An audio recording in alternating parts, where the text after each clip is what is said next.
সাধারণ মানুষ ডিবির নামটা জানে, এবং আমি মনে করি আমি চেষ্টা করেছি ডিবিকে একটা আস্থা জায়গায় নিতে।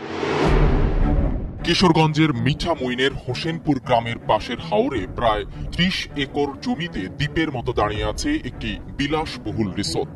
শত কোটি টাকার এই রিসোর্টে রয়েছে হেলিপ্যাড। বিত্তশালী আর প্রভাবশালীরা প্রায়ই হেলিকপ্টারে করে এই রিসোর্টে একান্ত সময় কাটাতে আসেন। প্রেসিডেন্ট রিসোর্ট নামের এই অবকাশ কেন্দ্রটির মালিক বহুল আলোচিত সাবেক ডিবি প্রধান হারুনুর রশিদ। 2021 সালের 3 সেপ্টেম্বর চালু হয় প্রেসিডেন্ট রিসোর্ট। চোখ ধাঁধানো রিসোর্টটিতে 20টি দোতলা কটেজে রয়েছে শীতাতপ নিয়ন্ত্রিত 40টি কক্ষ, আছে রেস্টুরেন্ট, পার্টি সেন্টার, শিশুদের গেম জোন ও ওয়াচ টাওয়ার। এই রিসোর্টের পাশেই হোসেনপুর গ্রামে ডিবি প্রধান হারুনের বাড়ি। শুধু বিলাসবহুল রিসোর্ট নয়, তার পাশেই নিরীহ কৃষকদের 300-400 একর জমি দখল করে এগ্রো ফার্ম তৈরির পায়তারা করছিলেন হারুন।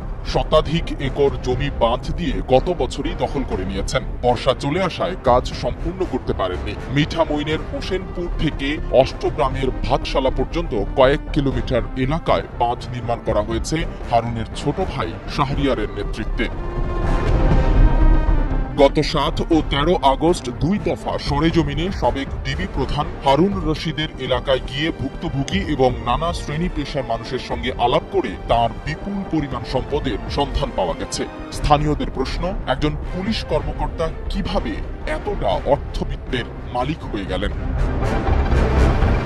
জানা যায়, ঢাকা বিশ্ববিদ্যালয়ের শিক্ষার্থী থাকা অবস্থায় ছাত্রলীগের রাজনীতিতে প্রবেশ করেন হারুন। লেখাপড়া শেষে 1996 সালে আওয়ামী লীগ সরকারের শেষ সময়ে মুক্তিযোদ্ধা কোটায় পুলিশে চাকরি পান। 2001 সালে বিএনপি সরকার এসে তার পদায়ন আটকে দেয়। এরপর 111-এর সময় হারুনের চাকরি স্থায়ী হয়। মূলত গাজীপুরের এসপি থাকাকালীন কপাল খুলে যায় হারুনের। গাজীপুর ও নারায়ণগঞ্জের এসপি থাকার সময় থেকেই হারুন তার পরিবারের সদস্যদের মাধ্যমে বাড়ির পাশের হাওরে জমি কিনতে শুরু করেন। নামে বেনামে তার কমপক্ষে 100 একর জমি রয়েছে, আবার শতাধিক একর অন্যের জমিও দখল করেছেন। দেশের বাইরে যুক্তরাষ্ট্রেও হারুনের শত শত কোটি টাকার সম্পদ থাকার গুঞ্জন রয়েছে। সাবেক ডিবি প্রধান হারুন রশিদের মোবাইল ফোন বন্ধ থাকায় এসব দুর্নীতির ব্যাপারে তার বক্তব্য পাওয়া যায়নি। তার ভাই প্রেসিডেন্ট রিসোর্ট ও এগ্রো ফার্মের এমডি ডাক্তার ABM শাহরিয়ারের ফোনও বন্ধ রয়েছে। রিসোর্টে গিয়ে এমডির সঙ্গে সাক্ষাতের চেষ্টা করা হলে গেটে পাহারায় থাকা লোকজন জানান, দেশের পরিস্থিতি ভালো নয়, তাই রিসোর্টে কাউকে অ্যালাউ করা হচ্ছে না।